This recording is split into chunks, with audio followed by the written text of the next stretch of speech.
We're going to move Losers. on now to the Southeast Division. If you're just joining us, this is video number 3 on YouTube. This is podcast number 1 still running. This is going to be a long one, Oren. We're not even through the I know. Eastern I'm Conference yet. literally canceling my plans as we speak. This might be an Eastern Conference podcast, and then maybe it's a Western Yeah, Conference we'll talk podcast. after this. We'll I talk think after that this one. that might be the move. But we're going to go to the Southeast Division, and we're going to start off with Miami, the Miami Heat. Um, they finished first in the Eastern Conference last year at 53-29. They did nothing in the offseason via free agency or trade. They Oh, drafted Nikola Jovic, 27th overall. They lost PJ Tucker in free agency. There's a lot of questions here. Will it's they a be healthy? Are they going to make a trade? They were thought of as suitors for Durant and Mitchell. Um, it seems like they're not in the running for either. What is Bam Adebayo's growth going to be? What is Tyler Hero's growth going to be? Is Duncan Robinson done? Is Oladipo going to bounce back? There's a lot of questions with this team, and yet I still love who they are. Like I think coming into the playoffs, I would feel confident with the Miami Heat. Um, but that being said, I'm not so sure about the regular season. Yeah. On one hand, they're like the Raptors in that they play hard every night and that you know that they're going to be organized and have a game plan and all that stuff. They're not giving away any games for free. On the other hand, 48 is a really high number to me, Mm-hmm. considering some of the age stuff. And then, I mean, they're a pretty young team outside of Lowry. Maybe that's not fair. Um, Butler. but they lost PJ Tucker and didn't replace him, and that's a super underrated part of this. Like they have Max Strus currently starting at power forward according to lineups.com. We'll see who actually like I would actually bet this is their starting lineup with Jimmy kind of guarding fours, I, but I think it's going to be Martin. I think they start Martin and Oladipo comes off the bench. That would be my guess. okay, but regardless, like at the 4 spot, it's a really small Yeah. it's a really small team. So that's a killer that they lost PJ for nothing. And I think a huge question mark is also Duncan Robinson. Like he's not as Yeah. bad as he was last season, and he's probably not as good as he was 2 seasons ago when he earned the contract. But they just need him to play. Like he couldn't get on the court last season, and Mm-hmm. that was a huge dead spot in their lineup, especially considering how old he is. So I'm definitely leaning under right now with the caveat that like this is always a trade team. Mitchell, they're an underrated team for Donovan Mitchell. Like they're always going to go after stars here. And so I don't think this is what the team's going to look like at the deadline. I think they're going to make some moves for sure, even maybe in the offseason to fill that power forward spot. But I think the East has gotten better, and so I'm going to go slight under. Just as an aside, if anybody's looking to write like a nice research article on the NBA, often talked about as the 2016 kind of like inflated salary um Yeah. offseason Spike, the new spike, TV thank you. deal. But another one that is interesting is the shooter spike. So you got Duncan Robinson, who's 5 years, 90 million. Davis Bertans, I think the same contract. Buddy Hield, same thing. Joe Harris, same thing. And all of a sudden, most of these contracts have become burdens. Joe Harris's kind of remains to be seen, but it is kind of interesting because for a while there, Yeah. it looked like anybody who could shoot a three at 40% was guaranteed 80 to 100 mil. And now we're seeing that like, oh, these guys actually can't stay on the floor if they can't play defense. Yeah. And yeah. Anyway, sorry, I that's think I totally an have seen aside, but that it's written interesting. about though. I Okay. think I've seen the not necessarily that, but like you have to be able to do more than one thing in the NBA Yeah. these days. Yeah. You Yeah. can't just be a shooter. Um, but yeah, it's hard for those teams. If you shoot 40% on high volume, like what are they just gonna let you walk? You know, Yeah. I would have let Bertans walk, but other than him, it's hard. Yeah. The Spurs did. No, yeah, they did. Yeah, true. Yeah. Um, I'm going to go over by point 0.5. I think they get to 49 wins. To me, Miami can afford to be a fifth seed in the playoffs. Like they don't have the superstar talent that Milwaukee has, or to some degree Boston. Like I think to them, it's more important that they match up with the right team or Philly for that matter. And so I think they're going to push harder than these kinds of teams would in the regular season to ensure that they're at the top three, just like they did last year. And I think Lowry's going to come back. Hopefully, he doesn't have any more personal issues. He's going to be fitter because Pat Riley thought he was too chunky, which is bullshit, but whatever. I think Hero is going to have another strong year, and I want to see Adebayo make the next step. Like he's due, and this could be Mhm. the year. So I'm going to take a very slight over. Yeah, this one's tough. Like Butler never tries hard in the regular season. Like you always see him get to the playoffs, and I think he's a super underrated player because of what he does in the playoffs. Absolutely. But in the regular season, he treats it like a regular season. He's one of those guys. Yeah, so let So Adebayo and Hero do it because they yeah, can they can, I think, you and know. I also think Oladipo he really played well in the playoffs after Hmm. just entering the rotation at the end of the year. So yeah, I kind of want to change. I'm gonna change my mind. I'm gonna I go think I over. I think I I'm winning am. these You convince arguments. me. Like I You keep convince me. convincing you. Yeah. Well, I like the Kyle Lowry bounce back year. I Yeah. could see a Chris Paul year coming. And I And then want to it's cheer for just that too. they're just so well coached and they play so hard that yeah, I'll take the over All fine. right, fine. You're copying me. Um, Only that one did I change my no, mind. I convinced you on another one, I think. No, Can you write I these might have down? been Because I'm close, not. but Can you put them in the Excel sheet so I can remember, and yeah, then put in after brackets that you after. changed your mind so we can No, recall no. that too? Okay, next, Atlanta Hawks. They had a down year last year, or rather they were expected to do better than they did. They were 43-39. They added Aaron Holiday and Frank the Tank Kaminsky in the offseason. They traded away, oh, and they also added DeJounte Murray in a trade and acquired Justin Holiday and Maurice Harkless from the Kings. They drafted AJ Griffin, who is uh, a renowned shooter. They lost a bunch of dudes of note are Kevin Herter and Danilo Gallinari and Sharif Cooper and DeLon Wright. Um, the biggest question marks to me is really Collins. Um, I think Mm, no. he keeps he's probably John Collins is one of the names most talked about being traded in the NBA. It kind of has seemed that his time in Atlanta has run out.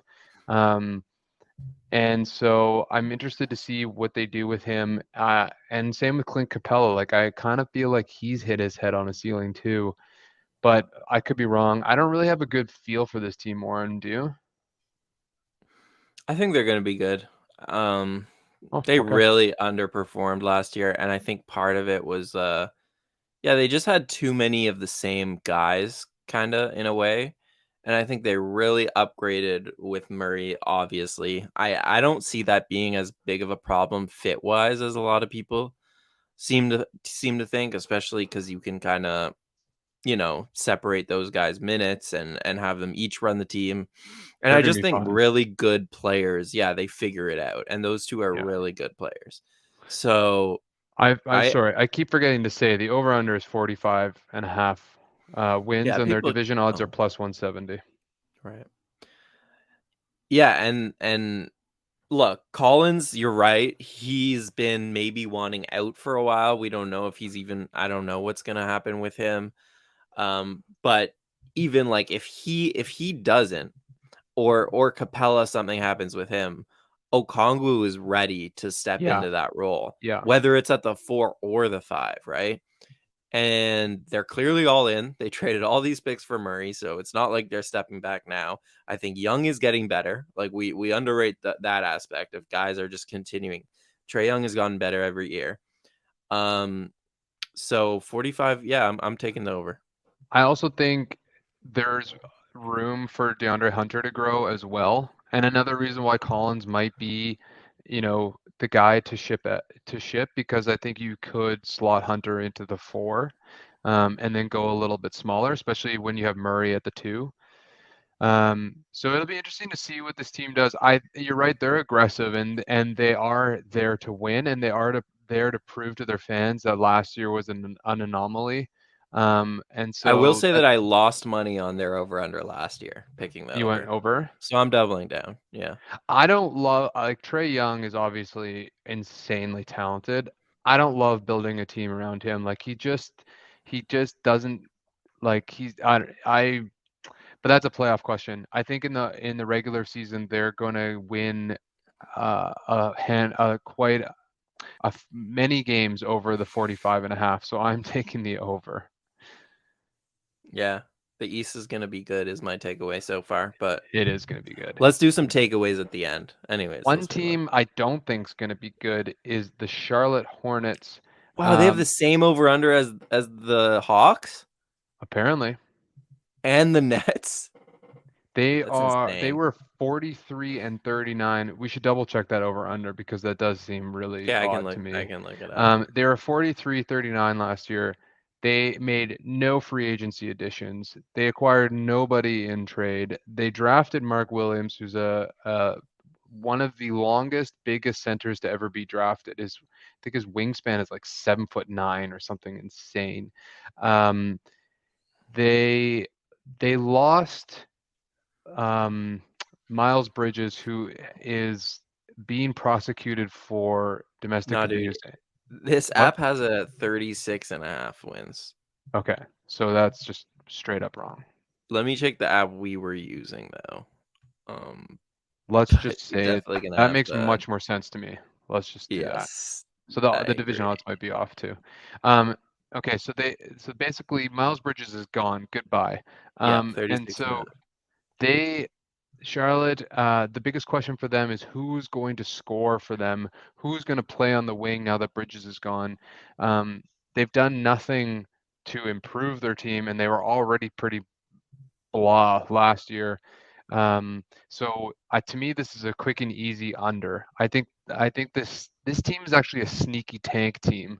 I could see Gordon Hayward getting shipped. I could see Rozier being shipped, and they just totally resetting, um, uh, picking up some draft picks along the way, getting into the Wembayana sweepstakes, and then rebooting for next year. So I'm going to go under with the Charlotte Hornets, Yeah, how many games did they win last season? Sorry.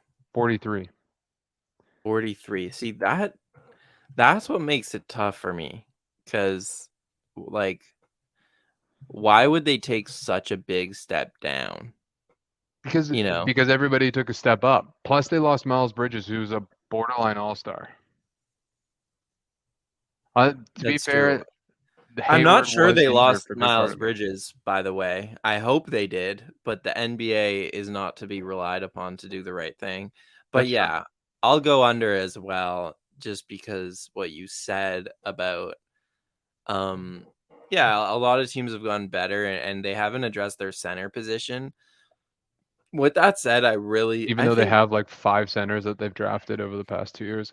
yeah, they keep drafting centers late in the first round and like not Yeah, working out. yeah. Uh I like LaMelo a lot. Love them. And I think he's just going to keep getting better. And so that's what makes me like hesitant to take the under here. But at the same time, I got to take an under, and they seem like a popular choice to step down, especially yeah without Bridges, without a center. Like yeah, I mean just looking at sorry, I'll pull it up. Just looking at the forward depth on this team, it's really bad, Really bad. really And really bad. PJ Washington um, is another guy that, like has been rumored in a lot of trades. Gordon Hayward's never been healthy. Book Yeah, Knight, we could and part of see what made LaMelo so good too is that lob threat that totally. Bridges is. And if they're not going to replace that, like yeah, you're just going to limit some of what LaMelo can do. So even though I think LaMelo is getting better, I'll take the under. I was going to say that too. Like LaMelo is a great player, but he's not like Cade Cunningham. He's not like give him the rock and he's going to just triple threat your ass into a hoop every time, right? Like LaMelo is a multiplier effect catalyst kind of guy. Like he needs dudes around him that are running around doing things, and he's going to make them better, and then they're going to make him better in turn. And so For sure. he His doesn't really playmaking is what makes him special. exactly, and he doesn't really have anybody that can really accompany that. Like Hayward is not that type of guy, and Rozier needs the ball. Yeah, I do not like this team at all. So I think it's an easy under for me. Yeah. Um, All right. moving along in this pitiful Southeast Division, we got the Washington Wizards, Oh. 35 and 47 last year. They signed Tom Thibodeau's favorite player of all time, Taj Gibson, and DeLon Wright. They traded Kentavious Caldwell-Pope for Will Barton and Monte Morris. They drafted Johnny Davis, who possibly had one of the worst summer leagues debuts ever. I didn't like that pick. Yeah. And they also lost Thomas Bryant to the Lakers. I think the biggest question here is twofold. One, is Kristaps Porzingis going to play a full season? And two, what's going to happen with their youth? They got a lot of guys who were in their second and third year that were like late lottery picks. So we got Rui Hachimura, Danny Avdia, Corey Kispert, Kispert? Yeah. Kispert, not Crispert, not Yeah. not Coffee Crispert. And Yeah. so the question is, are one of these guys going to pop? Because if they do, I actually don't hate their team. Like I don't it's either. it's a shame that this is what Bradley Beal's like pinnacle has come to, is a bunch of like B minus rated dudes, or rather like good role players who would be decent on really good teams. But Yeah. but at the same time, like I don't hate their starting lineup. Kyle Kuzma, Porzingis, Will Barton, Bradley Beal, Monte Morris. Like they're gonna cause problems for teams who would traditionally feel like Washington's a breeze. Yeah, I like a lot of their team. Like I like Rui. I've liked Rui for a while. I think Denny is solid. I think Gafford is a really good backup big. DeLon Wright is a good backup one. To me the question just comes down to like Bradley Beal, because if Beal has a season like he did a couple seasons ago where he shot the lights out and was like, I think he was the scoring leader, um then they're better than 35 wins. Like if you get that Beal Mhm. along with this depth and these young players, assumingly taking a step up, I think you definitely get better than 35 wins. It's just, do you get that Beal? Because last season he just did not look like himself. He shot like 30% from three or something terrible. So yeah, He might this have is just a tough been one. he might have just been immediately uninspired by his team. Yeah. And he might immediately be uninspired by this team too, to be honest. Yeah, But but he signed up for it, man. totally, I'll take the totally. over. I'll take the over. I could see them fighting for a play-in spot. I I think, yeah. Yeah, I'm with you actually. Like I think they're gonna steal some wins. They are very deep with a lot of players who are just like not like they're professional players, like they can go out there and they can do their job. Mhm. And I think there's room to grow, like I said, with several of those sophomore kind of players. And Kyle Kuzma, I think, isn't done growing either. Yeah, I Um, agree. And Rui so too. I really see Rui having a me too. a bounce back season. Like he He didn't missed even well, play. Yeah. exactly. He missed most So, most of the year, and he had like his 3-point shooting when he did play was um, quite astonishing, if I can recall. So yeah, there's promise there at least. yep. Looks Okay, just like Washington to me, a borderline playoff team for yeah, many years running. yeah, couldn't be more like plateaued. Yeah. It's too bad. Okay, so we've decided that we're going to stop this pod at the Eastern Conference. So this is our final team for all you podcasting listeners. Thank you for bearing with us. For you YouTube tubers, check out our videos coming forward to the Western Conference. So the Orlando Magic's going to be our Yeah, last we'll team of the day. do, just to be clear for the podcast listeners and the YouTube, we will do the Western Conference Yeah, in yeah, the coming days, and yeah, this yeah. week we'll get it done, and so We that'll just all be out there soon, just we not just tonight. realized we're so long-winded. We got to break it up. Yeah.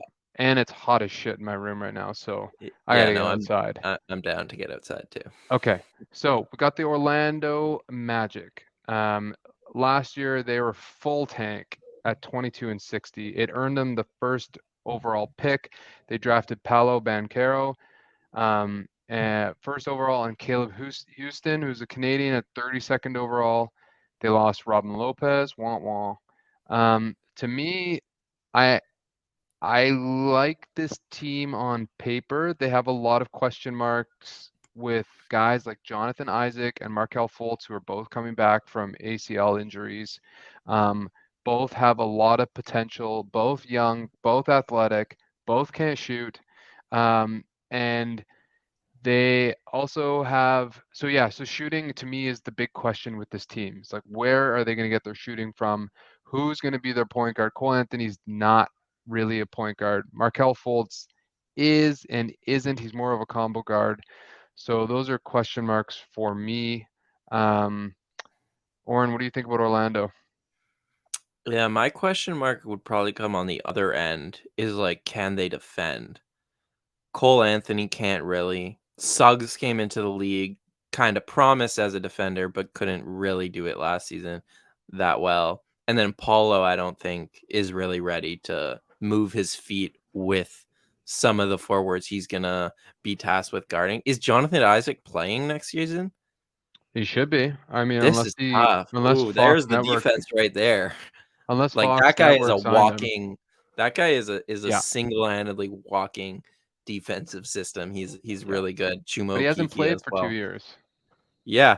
Yeah, it's a weird mix of guys in that sense as well, where I'm kind of seeing a lot of offense and a lot like there's not a lot of two-way talent on this team. There are offensively skilled guys and then there's defensively skilled guys, and those are always really hard to mix and match well rather than having two-way guys. So like yeah, it's a good team on paper like you said, but they're gonna tank at the end of the season, I think. And there's just no culture of winning in Orlando that it's hard to predict. Like this team just turning it around. I don't know. Yeah, What are you gonna say? it's funny how teams just never, or a lot of teams choose not to go to acquire like veteran presence. Like who's the veteran on this team? Terrence Ross. It Gary also befuddle. Harris and Yeah, I Terrence Ross. mean, Yeah. he's only like 27, 28. It befuddles me that Terrence Yeah. Ross has never been traded. Like how is he Yeah. still in this team? Is his market value like really that bad? You would have thought they could have got a first for him from the Lakers or somebody desperate. Right. You would think this is the year they trade Ross or Harris or I Mo would have thought the last Bamba. 2 years, like, Yeah, but I guess, but it is interesting. They just have uh, so many guys who need minutes and aren't gonna get them. yeah, I So could I could see it going either way. This is actually a tough one to it me. I is. think It's really tough. 26 wins. How many did they win last year? 22? They were really Yeah, bad I'm taking last the year. over. I'm taking the over too. Yeah, so am I. Okay. I think between Bancaro, oops, sorry. I think between Bancaro and the health of Folt and Isaac, this team should get to 30 wins. We haven't I don't talked think about Wendell Carter Jr., who apparently I is love. like the NBA nerds' favorite player, which I Yeah, only realized this summer, based on what I've seen on the timeline. People like think this guy's gonna be an all-star. I mean, he was always Um, touted as the next Al Horford, and I think he got a bad rap because Chicago just didn't treat him properly as a younger player. And if Wagner doesn't even get better, if he stays the exact same, that's like yeah, still a he's really good. good player. Suggs should have a better year. Like again, this they could all not meet their potential and just be a complete crud team. But I Yeah, think there's a lot of guys here that could pop. And if they all you're pop right. at once, they are going to be a headache for a lot of teams. So I'm also going over with the You're Orlando right. They Magic. have a little bit of the Raptors' big wing potential, where like imagine a lineup with like take one of those point guards out and get Jonathan Isaac in there, right? And then you just Yeah, have like three massive wings, a Suggs center, and running a the point point guard. guard. Yeah, you could Sure, have yeah. Suggs running guard, and he's what, Or 6'4" and like Fultz. a football player. Yeah, and Yeah, Fultz is even bigger than Suggs or taller than Suggs. So the, their there is some spacing of is that an issue, potential. though. I think that's the For big sure. problem here. It's Good like, point. where are That's they a going good to get point. their Yeah. shooting from? Yeah.